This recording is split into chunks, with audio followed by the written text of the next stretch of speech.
Hey, what's up, everyone? Welcome to a new podcast, Screams and Sorrow, which is all about metal and emo. We're going to be reviewing albums, we're going to be talking about music, and I'm going to be doing that with one of my best buds, John Bernardo.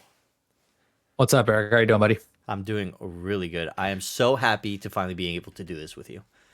Me too, man. It's been a long time. It's been a long time since I've even done this podcast. So yeah, it's kind Yeah. of like coming back to an old friend.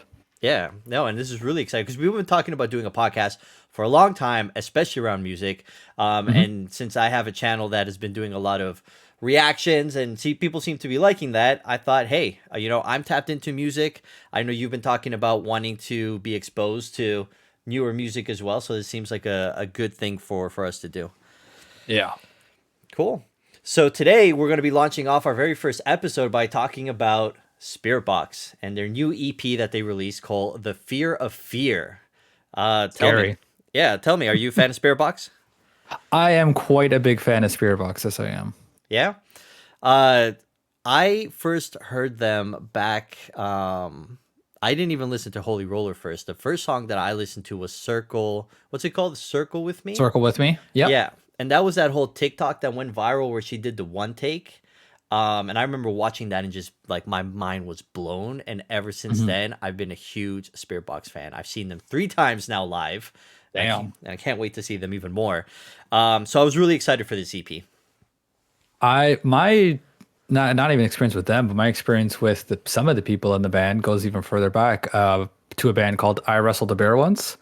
It wasn't there was a different singer in that band before, and then she left and Courtney came in. And I think Mike might have came in at some point, Mike the guitar player. I think he might have joined at some point, but Courtney replaced the previous singer. That's what I was introduced to Courtney. And then I remember years ago I heard that she started a new band. And this was even before the Eternal Blue album. This was when they had more like their EP stuff. And I always thought it was really strong. And then they started slowly trickling out the singles and just instantly fell in love with the how dark it is, but how melodic and heavy. It's just it captures so many things at the same time, and her voice is as powerful as it's ever been. I'm Yeah, a sucker for female fronted vocal bands too. and it's funny that you say that because there are a lot of bands this year specifically that I've been listening to with female fronted singers that it's been insane, honestly. Mm-hmm. And yeah, it's Spirit Box really, I think, for the longest time, and I'll be honest, I didn't listen to a whole lot of metal between 2010 and 2020, and that's because it all kind of sounded the same to me, kind of Yeah. generic, kind of boring. And hmm bands like Electric Callboy, which I'm kind of repping right now, kind of brought fun back to it, and I think Spirit Box also just brought a freshness to it that I don't know if I can explain, but that's why I'm really excited to talk to you about this album, The Fear of Fear. Because just giving a little bit of history, Eternal Blue came out, obviously was a huge hit. I love that album. Every single song in that album, I absolutely love. And then they came out with their EP that had rotoscope on it, which had a much more Oh yes. Yeah. industrial sound to it that I vibed with a lot. It was kind of like dancey, industrial, low tune, hmm and I thought, is this like a Spirit Box kind of reinventing themselves? And then we get to Fear of Fear, and that's kind of what I want to talk to you about now. Did they continue kind of reinventing themselves, or did they rediscover themselves? Tell me a little bit what you thought about the album. So I definitely don't think that they reinvented themselves as much as they did on that Rotoscope EP. But what speaking real quick, that I loved those songs. At first, I remember first hearing it and going, okay, but it's one of those three songs. Like as they start to play more and more in your head, it's just like you start to understand why, what sounds good about it, why they did it, and why it sounds that way. And it showed that they weren't just what they did on their hit album, their hit debut album. In terms of this one, I do feel like they didn't reinvent themselves necessarily, but they did evolve, right? I feel like they continued to show that they can perfect the sound that they've made. Even when you think it sounds as tight as it possibly can be, They continue to show you that there's more to it and they can do more with it. They can make it as melodic as possible. They can make it as heavy as possible, but it still unapologetically still sounds like them. So even though the Fear of Fear does not sound like Eternal Blue to me at all, I feel like they tapped into a lot of different things. It still sounds 100% like them, and it feels like a natural progression from everything came before it. Yeah, man, I couldn't agree more. I think Rotoscope, and I think that's the name of the EP also, is I really, really liked the sound that they went for there. And Mm-hmm. I expected the songs in the Fear of Fear to kind of follow that trend, but honestly, we didn't really get any of that kind of industrial sound in here at all. Mm-hmm. But we did get, some evolution that I thought was really cool. And I think this is probably the example, really, of who Spiritbox is. This EP is 6 songs, Mm-hmm. and there is no song on here I would want removed. And Nope. honestly, there's no song I would want added to it. Like, this is an easy 25-minute listen that I can have on repeat, and I love it. And I want to talk a little bit about the songs on there and kind of expand a little bit on this. But the very first song on this album is called Cellar Door. Yeah. And this has to be probably, in my opinion, the least Spirit Box sounding song on this album. Ah, yeah, I hear what you're saying, but there are a lot of what's the word, like ambient sounds in it in the background, which is very much their signature, right? To have these these synthy kind of echoey, reverby, that kind of stuff. I guess in the sense that what you're saying, like it does seem like there's a lot going on, like with the drums. When it kicks in, it's kind of like the riff and the drums are completely off time from each other, Mm-hmm. but they match at the same time. It happens throughout the song too. Even in the breakdown, the riff. If you really, really focus on the riff that Mike is doing, it's like dun dun dun dun dun dun dun. Like it sounds Like so Jaws. off. It sounds off, but it's not. You know what I mean? In the best way possible. It sounds like they're doing two separate things, but they hit together so well.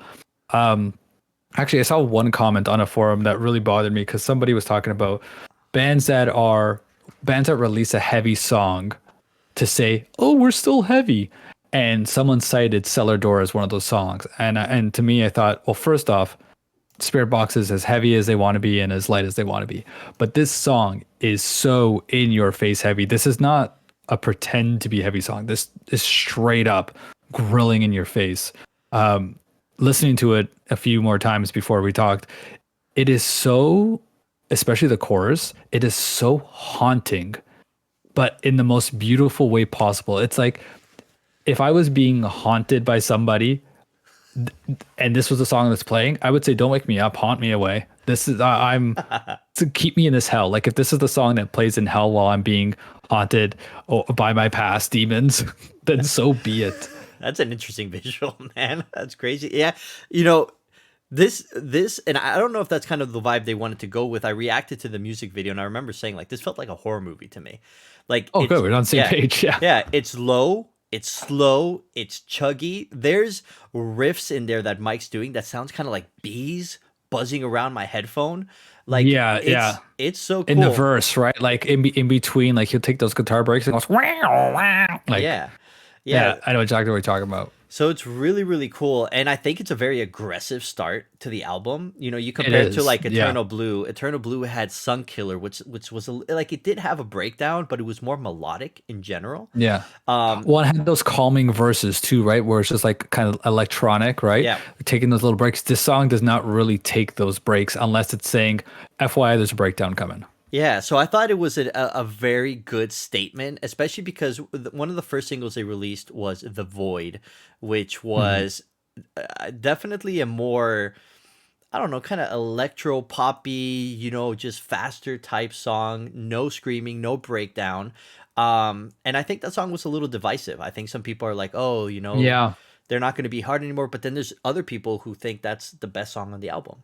We'll get So to that one because I do have some opinions on that. That's actually their highest played song on Spotify. That song is sitting at 10 million where the rest of them are between 1 million and 7 million. And I So think that there's is yeah, definitely the hottest one on there. and I think there's a reason for that. But yeah, I definitely want to move on to some other songs because, like I said, Hmm. Cellar Door, boom, in your face. This is who we are. It's just like Hmm. we're gonna be aggressive. But then they transition straight into Jaded. Oh my Um, God. what do you think about Jaded?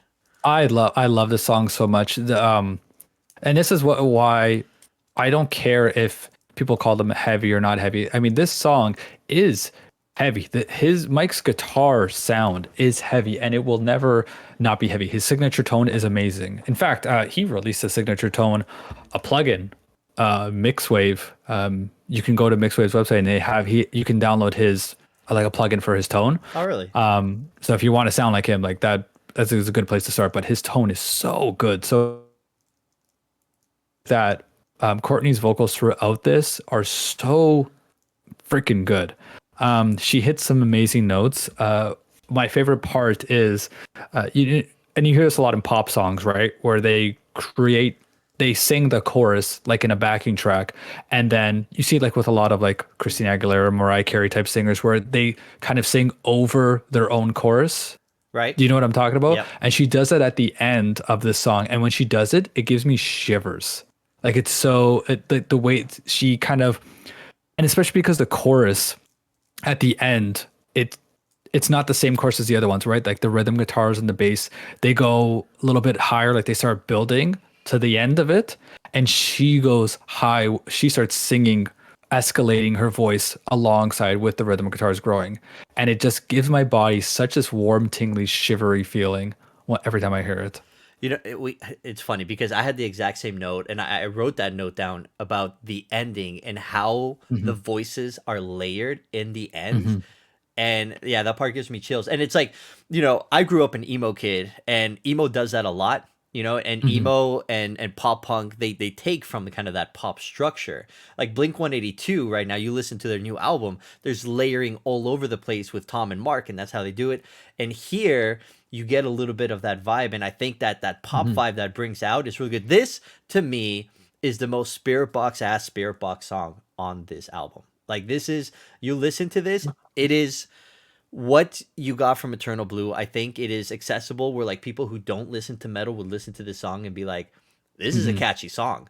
But it is still, hard enough, with Mike's guitar playing Yes. Well, and that there's plenty of parts where she just loses her shit on it too. yeah, it's a great kind of transition in. And I think it is a great song following Cellar Door after that kind of aggressive Hmm. push, kind of going into that, kind of bringing us back in, and then moving us into the next song, which was Too Close, Too Late, Hmm. which I think they took the poppiness just a little bit further. Yeah, like it starts off, it starts off with the great calmer vibe, especially compared to Jaded, because Jaded still hits a little bit harder too. But it still keeps the same flow of Jaded, where it is mostly melodic. It is much more calmer, and it gives you time to breathe before what continues to come. But I definitely feel like we don't get to the same kind of well, we have this because right after this we're going to go into Angel Eyes, which again it comes right back and kicks you right in the nards. But it was definitely a good melodic way. You feel like Jaded and Too Close are both there. Like, let's go back for a bit and talk about like just like metalcore from the 2000s. Like a lot of bands that started from there, any band that's continued to just do their usual stuff, they went from playing theaters to now playing small bars. Any band that continued to grow and kind of bleed into the mainstream are much bigger now, right? Just bands like, I won't even say Trivium because they kept to their sound, but like Avenged Sevenfold, Atreyu, things like those type of bands, right? They started to grow their sound more. I'm not saying those are good examples. I'm just making examples. Yeah. But here, those two songs are the songs that are kind of like their mainstream songs, but still not compromising themselves at all. It still sounds like them. It doesn't sound like they're trying to be something else. It all feels like them. And I think that just comes to like Courtney and Mike, who are the main writers. just know exactly what their vision is, and they're not afraid to kind of do what they need to do to accomplish that. Yeah, absolutely. I think I've talked a lot, about metal with a lot of, metal bands and people within metal. And I think everyone agrees that, metal kind of lost its way when they started making music for musicians versus for audiences. So everything got Hmm. very technical, the guitars, the breakdowns, but they kind of lost, the hooks, the catchiness, that kind of stuff, right? And then there are bands that are going the complete opposite spectrum where they're just making kind of like radio hits. And I think what Spiritbox does that is very, very smart is they can make a radio friendly like song, a mainstream Hmm. type song. But if you try to break down the music, what Mike's doing on the guitars, what Josh is doing on the bass, right? It is very technical, right? Hmm. And if you've ever seen like the playthroughs that they do, like I don't know how they extend their fingers to the degrees that they do and how they play, what they play, but it is very, very technical. And I think they do a good job of bridging the gap. And I think Too Close, Too Late and Jaded are both good examples of that, where you could hear it on TikTok, you could hear it on the radio, you could hear it in a movie soundtrack and be like, hey, that's catchy, that's cool. But then other musicians or people who take it, they'll listen to it and be like, wow, like there's texture here. This is really cool. Hmm. And one of the things that I like about Too Close, Too Late specifically is that this is the first song where we finally get Josh, who is the ex As I Lay Dying bassist. He did all the clean vocals for As I Lay Dying. When he Hmm. joined Spiritbox, I was so excited because I'm like, this guy has a great voice. And even though this is Courtney's show, I'm saying providing that extra layer would do really cool stuff. And this is the first song where there is some of his layers. Now, you kind of have to listen for it. It is not in your face, but it provides an additional texture to what Courtney's doing that I really, really liked. And I really hope they expand on it before, because one of the coolest moments of their last show that I went to in Austin was Courtney let Josh sing an entire verse of one of her songs. And I can't remember what song it was. I think maybe it was The Void. I'm not sure. But he started singing and I got chills. I'm just like, this is so cool right now. And I hope that they bring a little bit more in that. But this is the first song where we actually get some Josh harmonies going on in there. Now tell me where that is, because I did not know that at all. Yeah, so you get it, I think, in the verse after the choruses, but if you listen to it, there are certain parts, I think it's like the bridge, some of the chorus, you can kind of hear that the vocals are a little bit layered. If you pay close attention, you'll notice that it's Josh singing. Now, Josh does sing, I think, a little bit, like he matches Courtney pretty Yeah, he closely. probably does some stuff live, right? Like he Yeah. he does he does the Architects song live with them. I've heard, right, which is drawing a blank on which one that is right now. I'm trying to find it on Spotify. Help me out here. It was I'll tell you in a second. Yellow Jacket. He does Sam Carter's part on Yellow Jacket, Okay. from what I've heard. Because Yeah. that actually has a completely different voice, right? Courtney never did that one before. No. So it's really cool to hear him on this. And he does do there's another song, I think it's Ultraviolet, where he also provides a little bit of his harmonies, but like I said, it's never going to be where, Josh gets a full verse on himself. I think Yeah. his vocals will be mainly harmonies, but I think they can keep on playing with that, and you know, they could do I some mean, cool this is stuff with it. and this is really like I'm sure they had most of this written before he was officially in the band too, right? So I I'm sure that once now that he's in the band, they might, like you said, like maybe on their next one they might actually do something with him. But for now, yeah, they'll keep it the way it is. Yeah, and I think that's a good segue into Angel Eyes, because talking about his not just his vocals, Hmm. the bass on Angel Eyes is so in your face in that song. Like I feel like they almost put the bass like a couple of decibels higher than everything else in that Yeah, track yeah. just to give him like the spotlight. But Angel Eyes, everyone is calling it like Holy Roller 2.0, right? Yeah, Well, I can hear that 100%. I can hear that. An evolution of it, you know? yeah. So what do you think about it? It's yeah, Holy Roller 2.0 is definitely the right word for it, and not in an insulting way. I don't think it sounds like it. I just think it has very similar vibes. it's right in your face.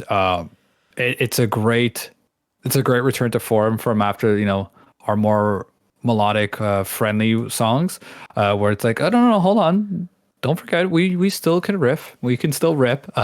So it's a quick reminder. Actually, the shortest song on the EP, so that's why I said quick reminder. But yeah, quick reminder that they are still heavy AF, and they can still dance. They can still dance and do this shit. This song is going to be so much fun live because when Holy Roller comes out, and it's usually like their penultimate song that they play, it hits hard, and that's where you get all the moshing and everything.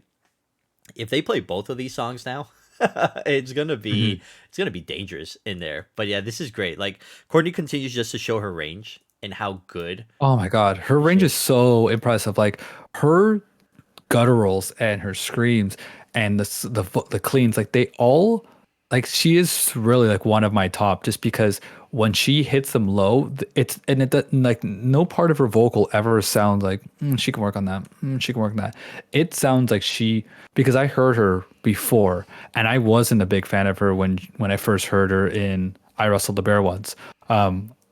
Also because that band's shtick was their tracks were very like raw and demo-y sounding, but right. the vocals always sounded like they were played through a guitar amp or like a distortion pedal. It always sounded very effect driven.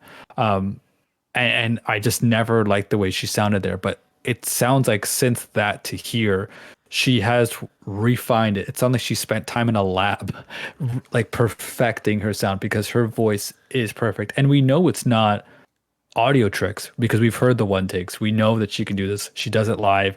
She does it on YouTube. We know that she can do it. So like she is one of the greats, and it's very special, her voice. Yeah, there's no one like Courtney when she gets out here screaming like the devil, but she's just kind of dancing in like a very just kind of flowy way up on the stage. It's Mhm. it's definitely a lot of fun to watch. But yeah, Angel Eyes, Yeah. definitely the heaviest song, which I did not expect after listening to Cellar Door. I'm like, okay, this is them going heavy. This is their like Hmm. 100% harsh vocals. This is what it is. And then Angel Eyes comes out and just completely drop kicks Cellar Door in the face, Yeah. and it's so good. Yeah. And that's kind of what I like the flow of the album. Just kind of it kind of takes you through a journey, and if you listen to the lyrics and you kind of follow along with them, they self-reference the fear a lot within the songs themselves. And I think that's really cool, and that kind of takes us into The Void, which is the first single that they released. Hmm. Which, guys, you guys can roast me as much as you want, but I call this like their technical emo song, where it's like technical in the background, but it has just so many different kind of emo vibes to it that I listen to. And if you grew up on that music, maybe you know what I'm talking about. But I think it's maybe just because it's so energetic. A lot of what they do is kind of, low and chuggy. And Hmm. here we get just a completely uplifting, upbeat type of song. You talk about how Spiritbox is kind of dark, or that's the way you kind of perceive it. This song Yeah. is complete. It feels kind of like complete joy to me, just kind of like happiness, just kind of like, Hmm. put your windows down in your car and just kind of sing along and vibe out to kind of song. Yeah. At first, because this one came out like a while ago, right? Like we got a head start on this song, and it didn't really click with me at first. There's something about it versus like if you listen to the other songs, the guitars are so known. You can kind of pick them apart. You can hear exactly what's going on. And I don't know, maybe it's not a writing problem, maybe it's a production problem, but I always found it like the main guitars when the song kicks in, like the main chorus, the guitars sound like there's a million different sounds going on. And I felt like I could never pinpoint what sound I was hearing. Like like if someone gave me the guitar and it's like try to figure out how to play this song, I wouldn't even know where to start because there's so much going on with the guitars. I feel like the drums are not at the same level that they are in the other songs. Like everything's not as prominent as it is in the rest of the CP. I'm not gonna say I don't like it. It's just at first that's what this song did to me. It's definitely grown on me. A lot of the vocal parts, vocals are probably what I love the most about the song. It's the music. It's what kind of held me back on this one. I would definitely say if I had to pick a least favorite, it would be this one. But that's not a riff on it. It's just like my initial impression of when I first heard it. But it's definitely grown on me for Yeah, sure. I don't think you're alone in that camp, to be honest. I think there's a lot of people who either love this song or they're just kind of like, I'm not sure if this is exactly what I was expecting from them. And Hmm. I will say that even though this isn't my favorite song on the album, I Hmm. really appreciate that they brought something that is very different to anything we've heard from Spirit Box before. This is not their typical song. And the fact that they want to continue experimenting, that just means that we may get like kind of Holy Roller 2.0, we may get The Void 2.0 in an EP down the Hmm. line that really kind of refines what they were trying to maybe achieve with that song. Yeah, But yeah, I mean, I think it's cool, and within the context of the album, it's not out of place. It feels good. It feels actually much better, I think, after Angel Eyes than just listening to it as a single. for sure. Yeah. And maybe that's on purpose, right? Well, they have said that this is supposed to be one big song. They said you should be listening to this in one complete sitting because it is meant to be heard that way. And that makes a lot of sense to me. Hmm. Because then we cap it off with Ultraviolet, which I'm just gonna put it out there, and it's, I mean, I have to be honest. This is actually my favorite song on the entire album, Okay. and this is the song.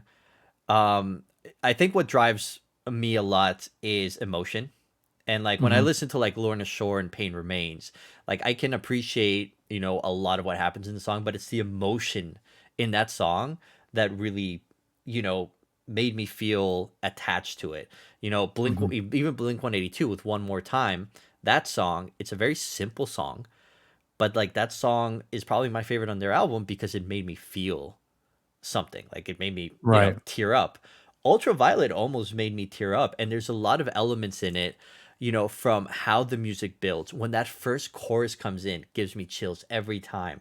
To how it kind of progresses, and you can hear that emotion in Courtney's voice, throughout it. And there's no harsh vocals. This is probably again one of their cleanest kind of like light, more melodic type songs. Yeah. But Yeah. that emotion, and then if you've seen the video, like the video is on another level with how it's shot. It's like one entire shot, Hmm. and how it's choreographed and everything, and it left me speechless. And I think that feeling every time I hear it, it just reignites that, and it's why you know, it became my favorite song, even though there's a lot of great ones on this EP. Yeah. No, for sure. Yeah. To me, it is definitely the perfect way to cap off this list of songs that or this big one song. Um, I feel like it kind of captures a little bit of everything that they've done. It's kind of like a retrospect of everything, and yeah, it's to me the way the chorus blends off. It is perfect in the sense of kind of like a finale, if you will. Absolutely. Yeah, and I think just kind of going back to the entire EP as a whole. I mean, this is Hmm. definitely an album that I recommend people listen to. It's 25 minutes of your time. It's meant to be listened to from beginning to end, and I think it's Hmm. best experienced that way. And to me, this is, it's interesting because Eternal Blue, I love that album. Rotoscope, 3 songs, absolutely loved it. The Fear of Fear, 6 songs. Again, this has been, back to back hits for me where it hasn't sounded the same. There's been an evolution, but it Hmm. feels Spirit Box, and I love that. I would definitely say my thing with this album is, and this is an extremely high praise thing about it, is that it happened actually a couple of weeks ago when I was listening to it. I had it playing on repeat. It repeated so many times. I wasn't even aware it was repeating. It was just so good listening to it over and over, and it was flowing so well. And the songs are so good that it honestly did not even phase me that I listened to the same 6 songs for probably 3 hours straight. I was in the middle of work and I just kept listening to it. And it's just that good that it never phased me, that I've repeated this EP over and over and over again. Yeah, it's interesting that you say that because there's some albums that come out where you kind of put them on as background noise, and then other Yeah. ones that you have to like really pay attention to. And I think this one kind of achieves both. It is just Yeah. as good to listen to and just lie down, put on your headphones, close your eyes, and listen to it, as it is you're working, doing an Excel file, and you have it playing on in the background and repeat, and it works just as well. So I think that's a huge Yeah. achievement.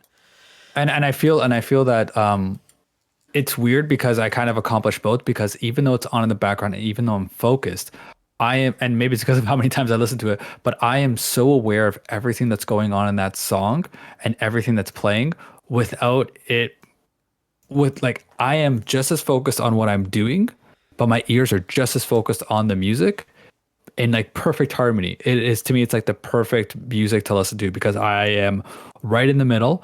I can hear a part and just like I hear that melody and it kind of puts me in a trance, but I'm listening, I'm doing my work, and it all just flows together so nicely. It's like it's the perfect marriage of the two. Like you're saying, it can be both, but it can be both at this exact same time.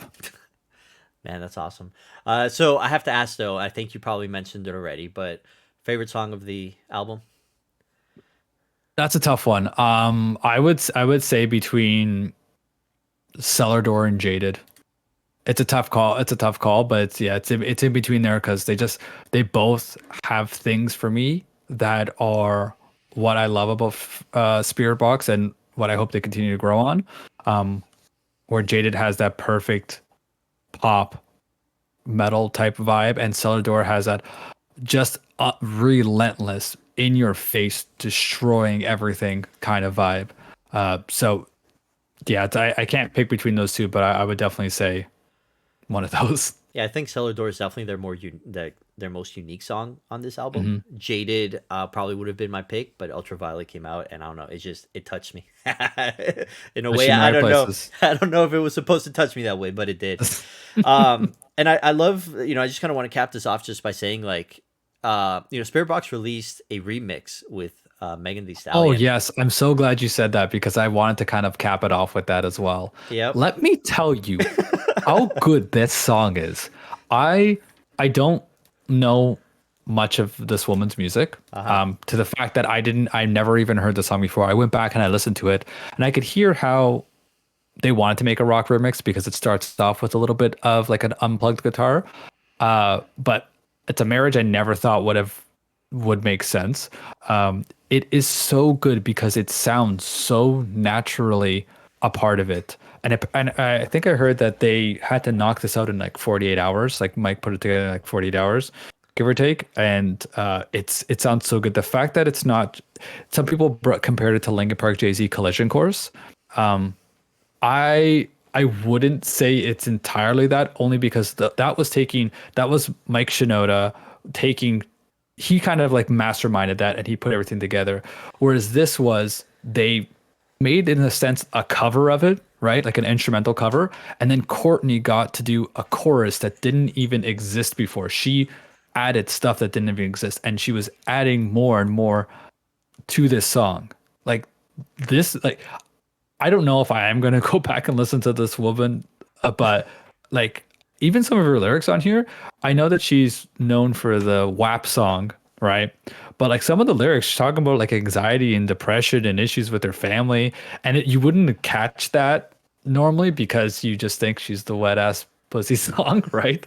You wouldn't think that's what comes along, but I mean, like, hey, this girl's got some deep lyrics. I'm like, just hire Spiritbox to do a whole album with you, like, because her voice worked really well over it too. Like, I didn't mind her voice at all, and like I said, the fact that Courtney got to be exposed to that audience. I mean, who knows how much of Megan's audience is actually listening to it, but the fact that they got to get exposed to a bigger audience is amazing, and I just hope it continues to open doors for them.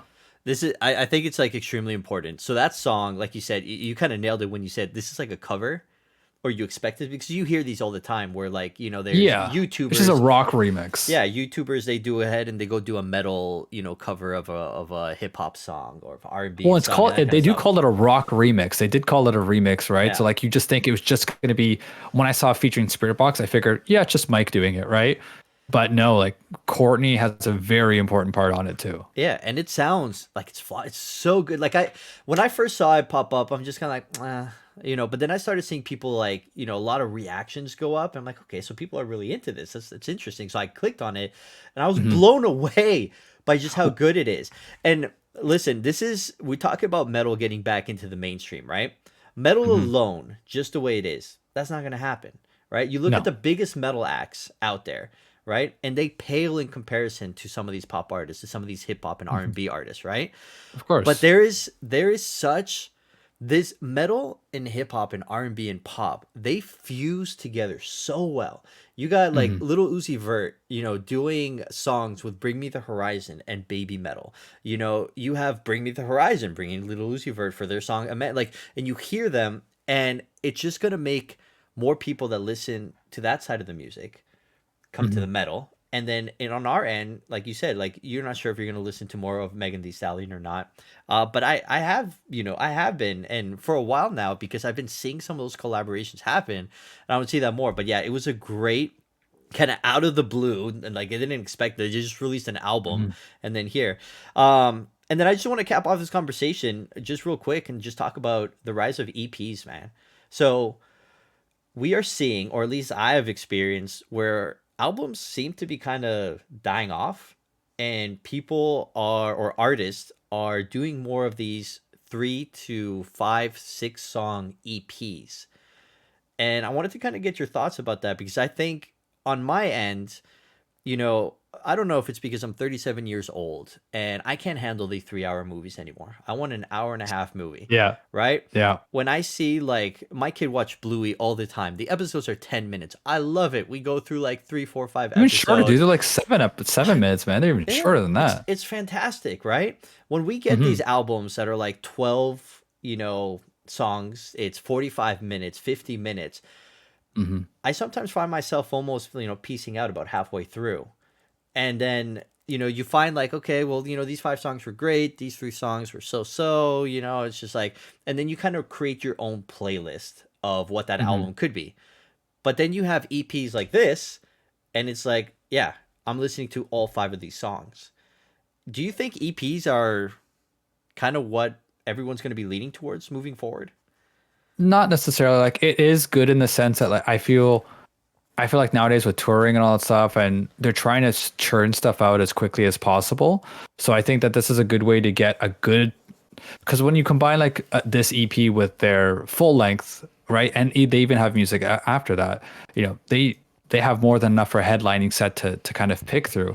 So it gives them a little bit more, and it gives them time to build up until the next full length. I don't think it replaces full lengths at all, but I will say that EPs like this definitely stick with you longer. Like you said, a full album, it's hard to kind of remember all the good stuff. You talked about Blink-182 earlier. There's a lot of songs on there, and it's hard to, you have to hear it a few times to go which songs stick out to you. Where here, it's banger after banger, right? Um, honorable mention, because they did it earlier this year, was Better Lovers. Very similar. Another Oh, EP that wait here. came out. Wait here. 1 second. 1 second. I'm gonna run. Don't 1 second. Do I know. the what's it called? Handle the dead air for 2 seconds. And for listeners, I am running, and we'll be right back. Yeah. So yeah, for Better Lovers was this amazing EP that came out. Basically, it's Every Time I Die, with the exception of Keith Buckley. They have Greg from the Dillinger Escape Plan. I knew, see, I knew that's what he was gonna go get. I knew that's what you were going to get, and I hate you This came because in. I don't have it. This came in the mail today, or I don't know. I haven't been to my mailbox in like 2 weeks, so maybe it came in 2 weeks ago.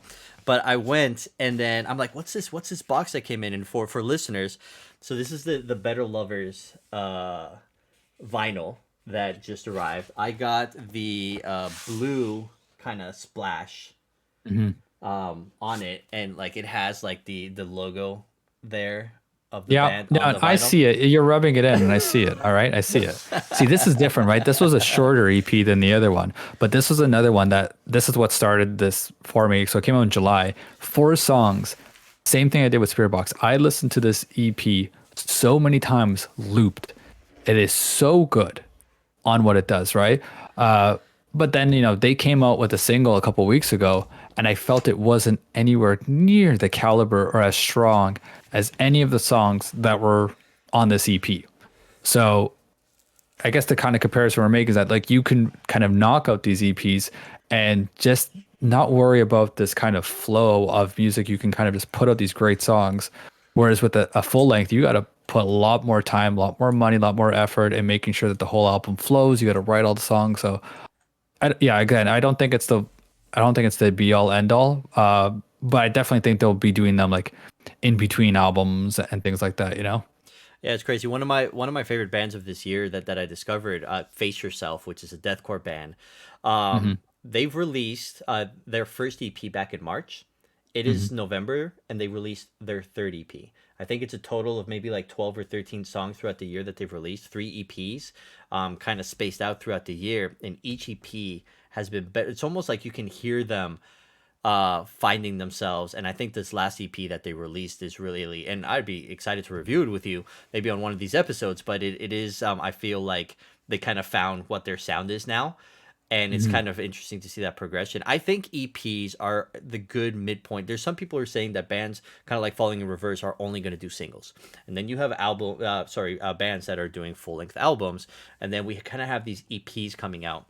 I think the EPs are a good kind of like midpoint for a lot of people. I think more and more bands are going to start releasing EPs, but I agree with you. I Hmm. don't think it's gonna replace full length albums altogether, but I think we're gonna start seeing more and more EPs released because right now it's people move on so fast to the next thing that if you wait Hmm. 2 years or year and a half between albums, then you're not making money during that time, right? So kind of. Well, here's and the other part of it too is that like you said with Face Yourself, they had three EPs. By them spreading that out, like they could have written all those songs at once and recorded them all at once, but release them separately. By them doing that, they've kept themselves in the conversation all year. Versus, especially if you're not touring a lot, right? But like they put that out there, people listen to it, they're done with it, they move on, listen to something else. In a couple months, they're like, holy shit, there's another Face Yourself, and then they're right back into it, right? So it keeps people, it keeps them in the mind space of what's going on. Yeah, and I think with this generation and us and the generations that follow, I think that's important because we all have Hmm. very short attention spans. So, hey, John, this was amazing. I had a great time talking to you Same, about my this bad. album, and I'm really excited for all of our listeners and viewers. We are going to be attempting right to release an episode every Monday, right, where we either talk about a full length album, or EP. We do a review, or if there isn't really anything noticeable happening that week, we may just talk about all the singles that released and kind of break those down as well.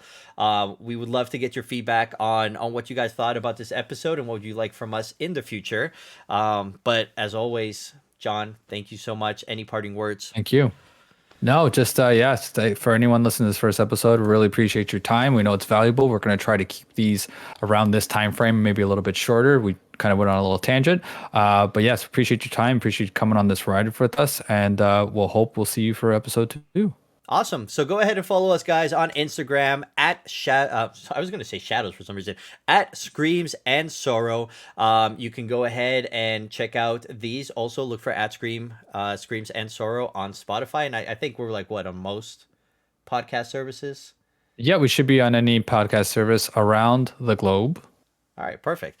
And then you can also catch the video version if you want to see our beautiful faces over at Elder Emunk. You can also check out my reactions to music. And if you guys have anything you want me to react to, obviously go ahead and hit me up. Thank you guys once again. John, great hanging out with you. Hope to see you again You as well, soon. sir. Catch you guys next time. Take care.